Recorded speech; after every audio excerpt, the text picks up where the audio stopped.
I'd like to tell you about the strangest secret in the world.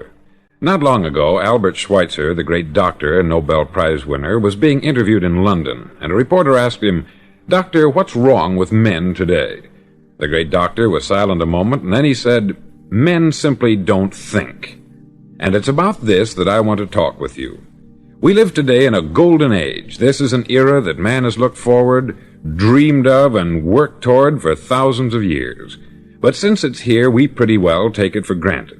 We in America are particularly fortunate to live in the richest land that ever existed on the face of the earth, a land of abundant opportunity for everyone.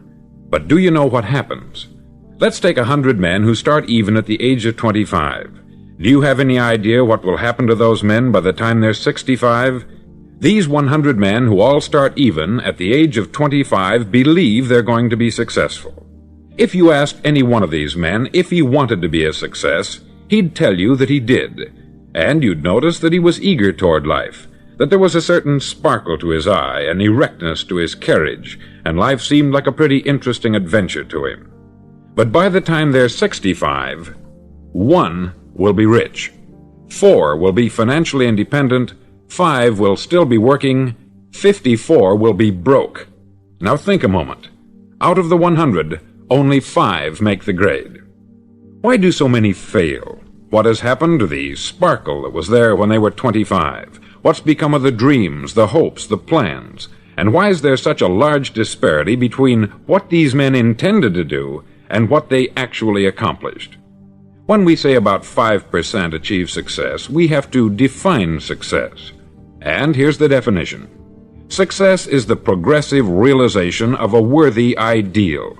If a man is working toward a predetermined goal and knows where he's going, that man is a success. If he's not doing that, he's a failure. Success is the progressive realization of a worthy ideal. Rollo May, the distinguished psychiatrist, wrote a wonderful book called Man's Search for Himself. And in this book he says, "The opposite of courage in our society is not cowardice, it is conformity." And there you have the trouble today. It's conformity. People acting like everyone else, without knowing why, without knowing where they're going. Now think of it. In America right now, there are over 14 million people 65 years of age and over, and about 13 million of these 14 million are broke. They're dependent on someone else for life's necessities. Now, we learn to read by the time we're 7. We learn to make a living by the time we're 25. Usually, by that time, we're not only making a living, we're supporting a family. And yet, by the time we're 65, we haven't learned how to become financially independent in the richest land that has ever been known. Why? We conform. And the trouble is that we're acting like the wrong percentage group, the 95% who don't succeed. Now, why do these people conform? Well, they don't know, really. These people believe that their lives are shaped by circumstances, by things that happen to them, by exterior forces. They're outer-directed people. A survey was made one time that covered a lot of men, working men, and these men were asked this question: why do you work? Why do you get up in the morning? 19 out of 20 had no idea. If you ask them, they'll say, everyone goes to work in the morning. And that's the reason they do it, because everyone else is doing it. Now let's get back to our definition of success. Who succeeds? The only man who succeeds is the man who is progressively realizing a worthy ideal. He's the man who says, I'm going to become this, and then begins to work toward that goal. I'll tell you who the successful people are. A success is the school teacher who's teaching school because that's what she wanted to do. The success is the woman who's a wife and mother because she wanted to become a wife and mother and is doing a good job of it. The success is the man who runs the corner gas station because that's what he wanted to do. The success is the successful salesman who wants to become a top-notch salesman and grow and build with his organization. A success is anyone who is doing deliberately a predetermined job because that's what he decided to do deliberately. But only 1 out of 20 does that. That's why today there isn't really any competition, unless we make it for ourselves. Instead of competing, all we have to do is create.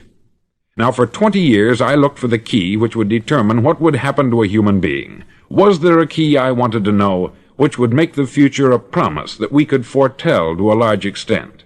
Was there a key that would guarantee a person's becoming successful if he only knew about it and knew how to use it?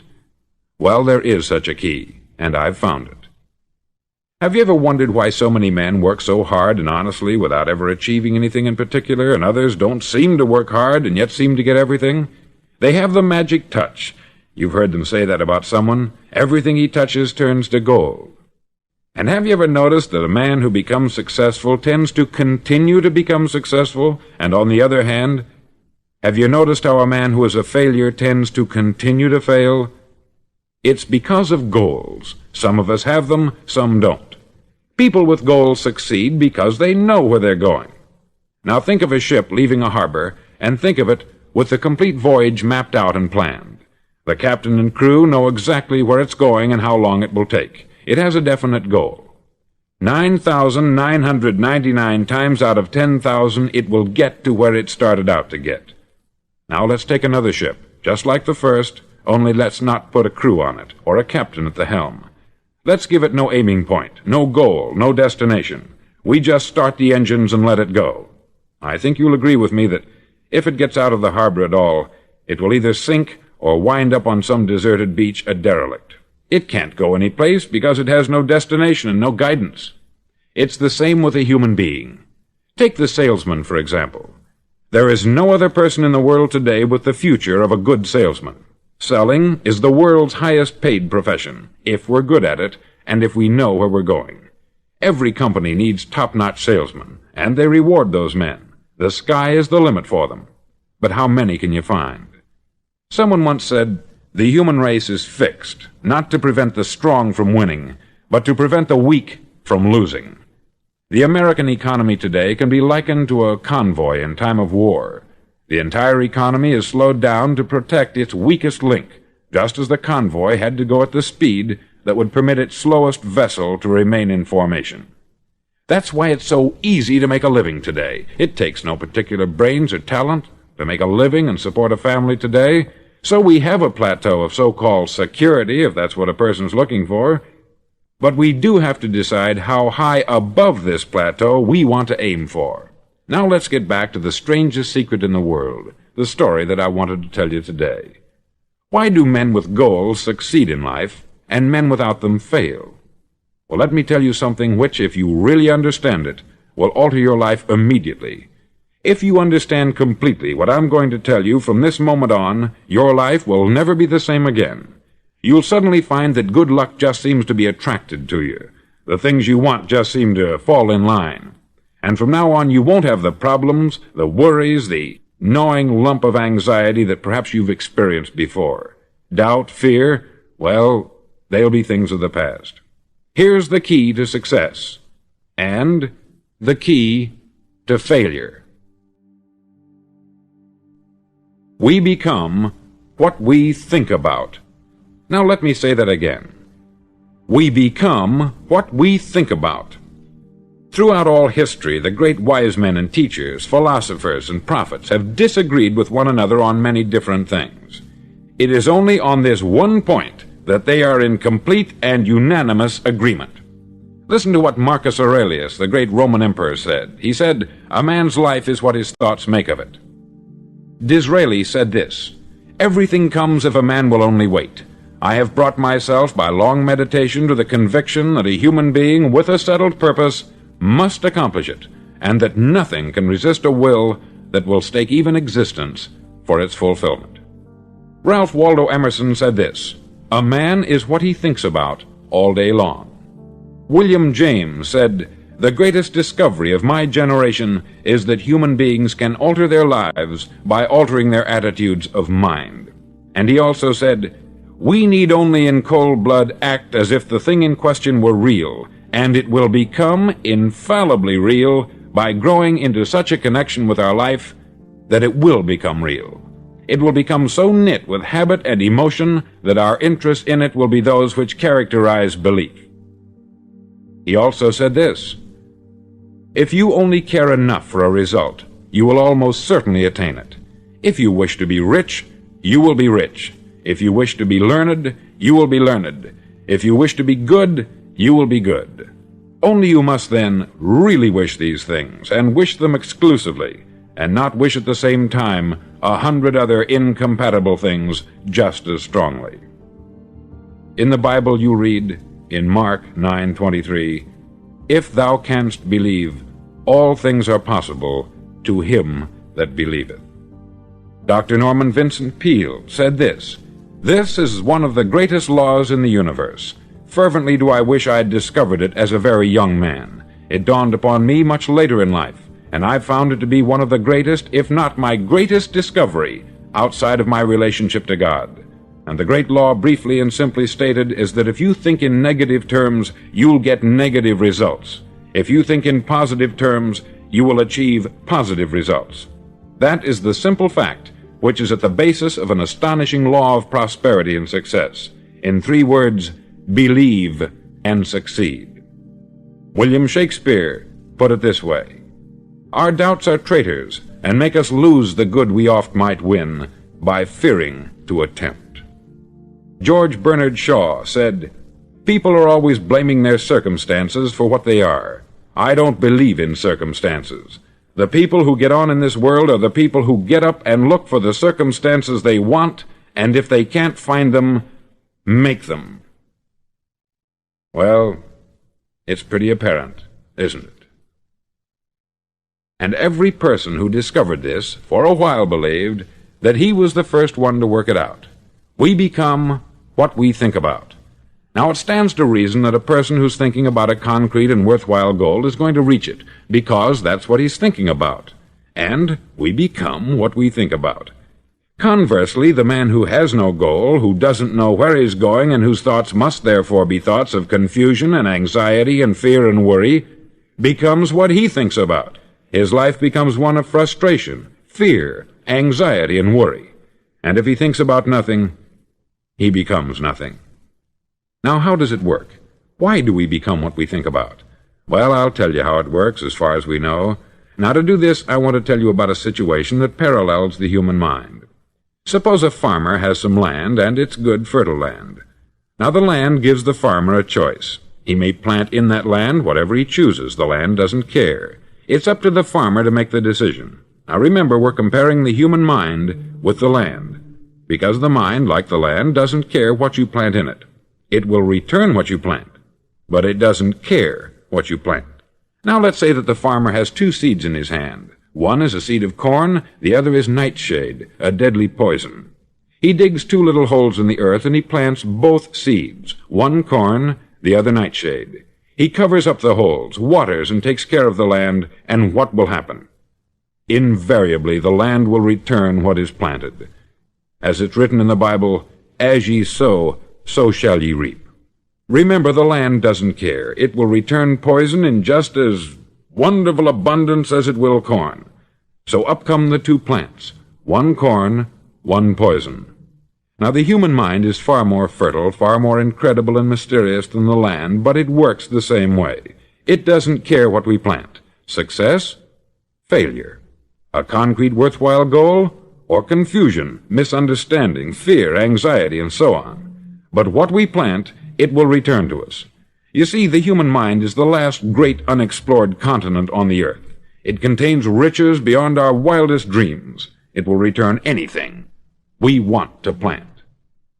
Now, you might say, well, if that's true, why don't people use their minds more? Well, I think they've figured out an answer to that, too.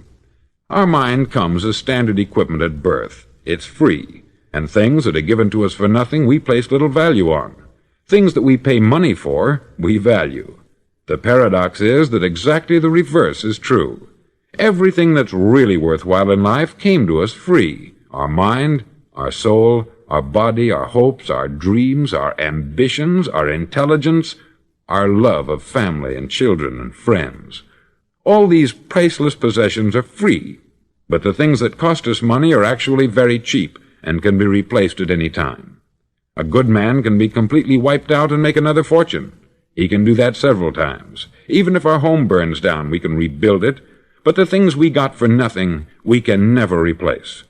The human mind isn't used merely because we take it for granted. Familiarity breeds contempt. It can do any kind of job we assign to it, but generally speaking, we use it for little jobs instead of big important ones. Universities have proved that most of us are operating on about 10% of our abilities.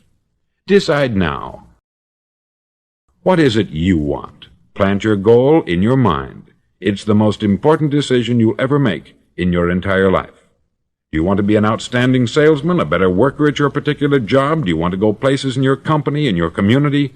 All you've got to do is plant that seed in your mind. Care for it. Work steadily toward your goal, and it will become a reality. It not only will, there's no way that it cannot. You see, that is a law, like the laws of Sir Isaac Newton, the laws of gravity. If you get on top of a building and jump off, you'll always go down. You'll never go up. And it's the same with all the other laws of nature. They always work. They're inflexible. Think about your goal in a relaxed, positive way. Picture yourself in your mind's eye as having already achieved this goal. See yourself doing the things you will be doing when you've reached your goal. Ours has been called the phenobarbital age, the age of ulcers and nervous breakdowns.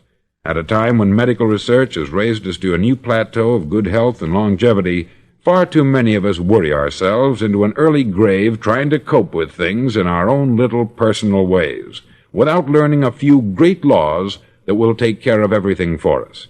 These things we bring on ourselves through our habitual way of thinking. Every one of us is the sum total of his own thoughts. He is where he is because that is exactly where he really wants to be, whether he'll admit that or not. Each of us must live off the fruit of his thoughts in the future, because what you think today and tomorrow, next month and next year, will mold your life and determine your future. You're guided by your mind. I remember one time I was driving through Arizona, and I saw one of those giant earth-moving machines roaring along the road at about 35 miles an hour with what looked like 20 tons of dirt in it, a tremendous, incredible machine, and there was a little man perched way up on top with the wheel in his hands guiding it. And as I drove along, I was struck by the similarity of that machine to the human mind. Just suppose you're sitting at the controls of such a vast source of energy. Are you going to sit back and fold your arms and let it run itself into a ditch? Or are you going to keep both hands firmly on the wheel and control and direct this power to a specific, worthwhile purpose? It's up to you. You're in the driver's seat. You see, the very law that gives us success is a two-edged sword. We must control our thinking.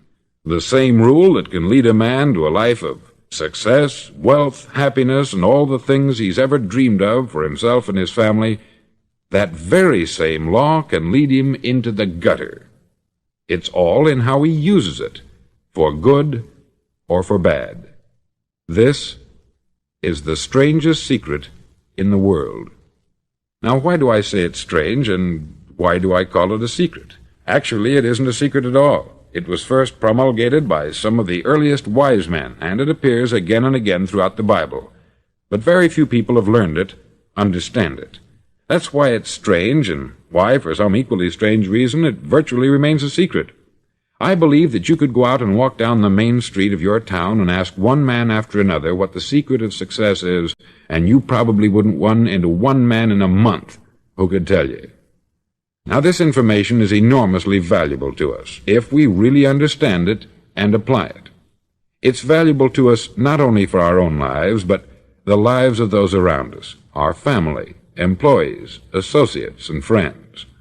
Life should be an exciting adventure. It should never be a bore. A man should live fully, be alive. He should be glad to get out of bed in the morning. He should be doing a job he likes to do because he does it well. One time I heard Grove Patterson make a speech, the editor-in-chief of the Toledo Daily Blade, and as he concluded his speech, he said something that I've never forgotten. He said something like this: "My years in the newspaper business have convinced me of several things, among them that people are basically good, and that we came from someplace, and we're going someplace. So we should make our time here an exciting adventure. The architect of the universe didn't build a stairway leading nowhere. And the greatest teacher of all, the carpenter from the plains of Galilee, gave us the secret time and time again. As ye believe, so shall it be done unto you." I've explained the strangest secret in the world and how it works.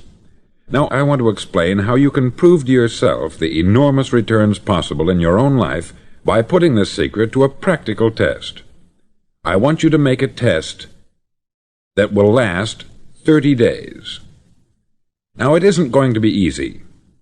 If you'll give it a good try, it will completely change your life for the better.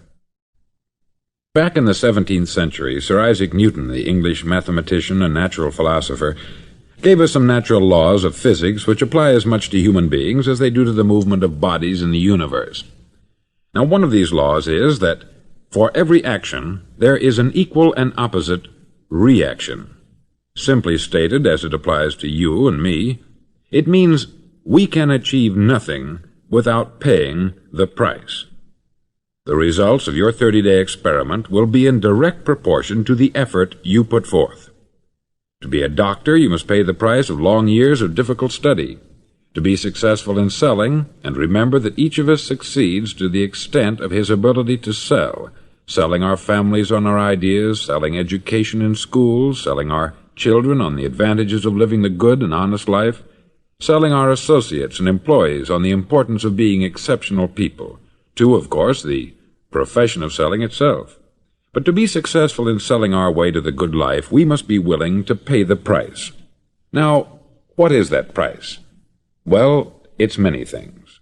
First, it's understanding emotionally, as well as intellectually, that we literally become what we think about, that we must control our thoughts if we're to control our lives. It's understanding fully that, as ye sow, so shall ye reap. Secondly, it's cutting away all the fetters from the mind and permitting it to soar as it was divinely designed to do. It's the realization that your limitations are self-imposed, and that the opportunities for you today are enormous beyond belief. It's rising above narrow-minded pettiness and prejudice.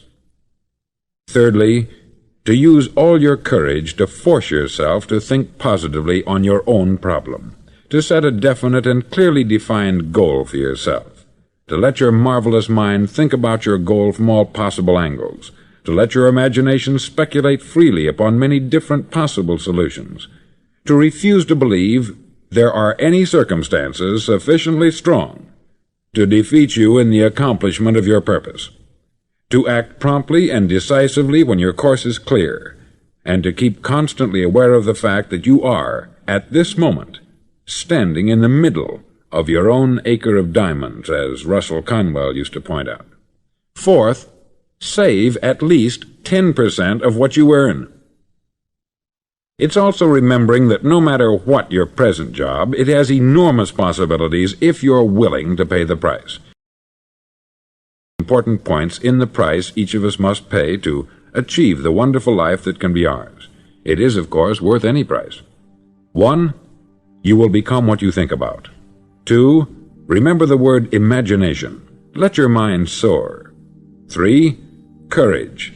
Concentrate on your goal every day. 4. Save 10% of what you earn. And action. Ideas are worthless unless we act on them. Now I'll try to outline the 30-day test I want you to make. Now keep in mind that you have nothing to lose by making this test, and everything you could possibly want to gain. There are two things that may be said of everyone. Each of us wants something, and each of us is afraid of something. I want you to write on a card what it is you want more than anything else. It may be more money. Perhaps you'd like to double your income or make a specific amount of money. It may be a beautiful home. It may be success at your job. It may be a particular position in life. It could be a more harmonious family. Each of us wants something. Write down on your card specifically what it is that you want. Make sure it's a single goal and clearly defined. You needn't show it to anyone, but carry it with you so that you can look at it several times a day. Think about it in a cheerful, relaxed, positive way each morning when you get up, and immediately you have something to work for, something to get out of bed for, something to live for. Look at it every chance you get during the day and just before going to bed at night. As you look at it, remember that you must become what you think about. and since you're thinking about your goal, you realize that soon it will be yours.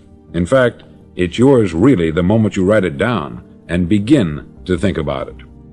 Look at the abundance all around you as you go about your daily business. You have as much right to this abundance as any other living creature. It's yours for the asking. Now we come to the difficult part. Difficult because it means the formation of what is probably a brand new habit, and new habits are not easily formed. Once formed, however, it'll follow you for the rest of your life. Stop thinking about what it is you fear. Each time a fearful or negative thought comes into your consciousness, replace it with a mental picture of your positive and worthwhile goal. There will come times when you will feel like giving up. It's easier for a human being to think negatively than positively. That's why only 5% is successful. You must begin now to place yourself in that group. For 30 days, you must take control of your mind. It will think only about what you permit it to think. Each day for this 30-day test, do more than you have to do. In addition to maintaining a cheerful, positive outlook, give of yourself more than you've ever done before. Do this knowing that your returns in life must be in direct proportion to what you give. The moment you decide on a goal to work toward, you're immediately a successful person. You're then in that rare and successful category of people who know where they're going. Out of every 100 people, you belong to the top 5. Don't concern yourself too much with how you're going to achieve your goal. Leave that completely to a power greater than yourself. All you have to do is know where you're going. The answers will come to you of their own accord. Remember these words from the Sermon on the Mount, and remember them well. Keep them constantly before you this month of your test. Ask, and it shall be given you. Seek, and ye shall find. Knock, and it shall be opened unto you. For every one that asketh receiveth, and he that seeketh findeth, and to him that knocketh it shall be opened. It's as marvelous and as simple as that. In fact, it's so simple that in our seemingly complicated world it's difficult for an adult to understand that all he needs is a purpose and faith. For 30 days, do your best. If you're a salesman, go at it as you've never done before, not in hectic fashion, but with the calm, cheerful assurance that time well spent will give you the abundance in return you deserve and want.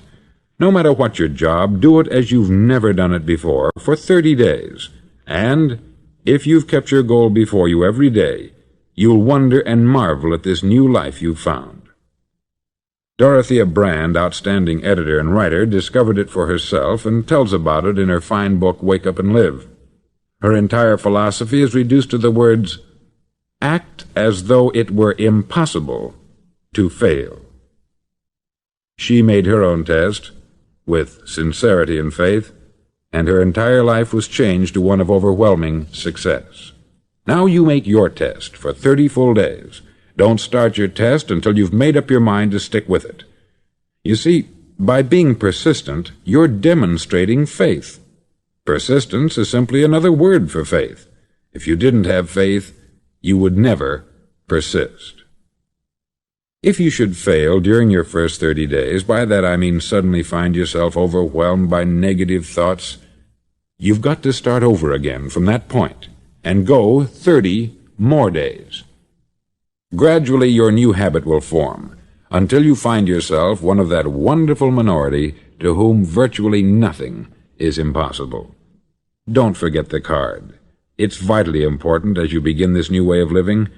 On one side of the card, write your goal, whatever it may be. On the other side, write the words we've quoted from the Sermon on the Mount. Ask, and it shall be given you. Seek, and ye shall find. Knock, and it shall be opened unto you. Nothing great was ever accomplished without inspiration. See that during these crucial first 30 days, your own inspiration is kept at a peak. Above all, don't worry. Worry brings fear, and fear is crippling. The only thing that can cause you to worry during your test is trying to do it all yourself. Know that all you have to do is hold your goal before you. Everything else will take care of itself. Remember also to keep calm and cheerful. Don't let petty things annoy you and get you off course. Now, since making this test is difficult, some may say, well, why should I bother? Well, look at the alternative. No one wants to be a failure. No one really wants to be a mediocre individual. No one wants a life constantly filled with worry, fear, and frustration. Therefore, remember that you must reap that which you sow. If you sow negative thoughts, your life will be filled with negative things. If you sow positive thoughts, your life will be cheerful, successful, and positive. Now, gradually, you will have a tendency to forget what you've heard on this record. Play it often. Keep reminding yourself of what you must do to form this new habit. Gather your whole family about and listen to what's been said here at regular intervals. You know, most men will tell you that they want to make money without understanding the law. The only people who make money work in the mint. The rest of us must earn money. This is what causes those who keep looking for something for nothing or a free ride to fail in life. The only way to earn money is by providing people with services or products which are needed and useful. We exchange our product or service for the other man's money.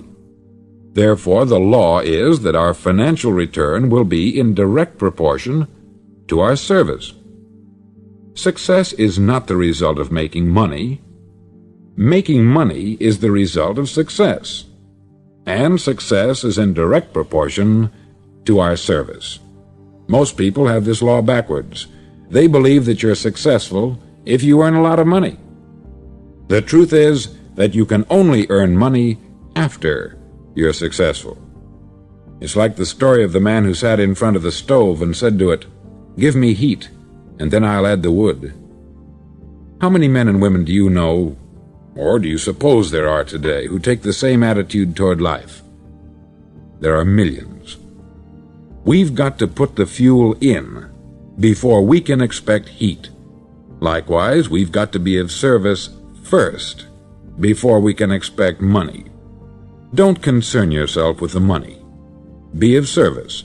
Build, work, dream, create. Do this, and you'll find there's no limit to the prosperity and abundance that will come to you. Prosperity is founded upon a law of mutual exchange. Any person who contributes to prosperity must prosper in turn himself. Sometimes the return will not come from those you serve, but it must come to you from someplace, for that is the law. For every action, there is an equal and opposite reaction. As you go daily through your 30-day test period, remember that your success will always be measured by the quality and quantity of service you render, and money is a yardstick for measuring this service. No man can get rich himself unless he enriches others. There are no exceptions to a law. You can drive down any street in America and from your car estimate the service that's being rendered by the people living on that street. Had you ever thought of this yardstick before? It's interesting. Some, like ministers and priests and other devoted people, measure their returns in the realm of the spiritual, but again, their returns are equal to their service. Once this law is fully understood, any thinking person can tell his own fortune. If he wants more, he must be of more service to those from whom he receives his return. If he wants less, he has only to reduce this service. This is the price you must pay for what you want. If you believe you can enrich yourself by deluding others, you can only end by deluding yourself. It may take some time, but just as surely as you breathe, you'll get back what you put out. Don't ever make the mistake of thinking you can avert this. It's impossible. The prisons and the streets with a lonely walk are filled with people who tried to make new laws just for themselves. We may avoid the laws of man, but there are greater laws that cannot be broken.